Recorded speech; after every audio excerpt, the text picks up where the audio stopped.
কিন্তু এরকম ভোট আমার 60 বছরের মধ্যে কখনো হয় যেখানে lakhs of people have been deprived of their dues, মানে ভোট দেবার অধিকারটা পেল না, এর থেকে দুঃখের আর কিছু নেই, শুধু এইটুকুন বলবো। আজকের দিনটা স্পেশালি আমি চাইবো যে যেন শান্তিপূর্ণভাবে সবাই ভোটটা দিতে পারেন।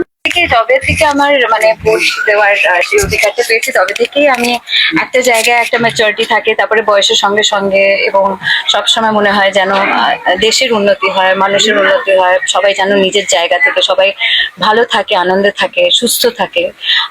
তো সব আর এটা একটা গণতান্ত্রিক একটা অধিকার, যেটা প্রত্যেকটা মানুষের সেই অধিকারের জায়গাটা মানে আছে, এবং সেই জায়গাটাকে প্রয়োগ করা উচিত।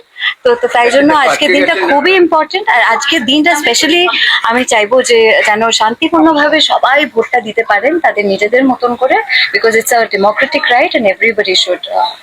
আপনি যদি একটু বলেন সবদিকে কোয়েল দিয়ে একটু বাদ দিকে সবাই। আচ্ছা, কি চাইবো 4 তারিখে কি হচ্ছে দেখে নাও আর কি চাইছে।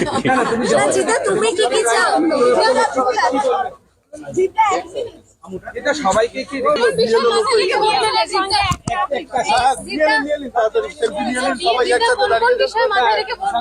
আমি সব জায়গাতেই লাইনে দাঁড়িয়ে কাজ করি, সব সাধারণ মানুষের মতো। আমি কোনো এক্সট্রা ফেসিলিটিও চাই না, নাথিং টু বি ডান। তো কি বলবেন যে প্রথম দফার নির্বাচন খুব শান্তিপূর্ণ হয়েছিল, দ্বিতীয় দফার নির্বাচন আর হাতটা নামিয়ে দিন না? এবারও ভালোই হবে, আই এম ভেরি গ্যারান্টেড খুব ভালোই হবে।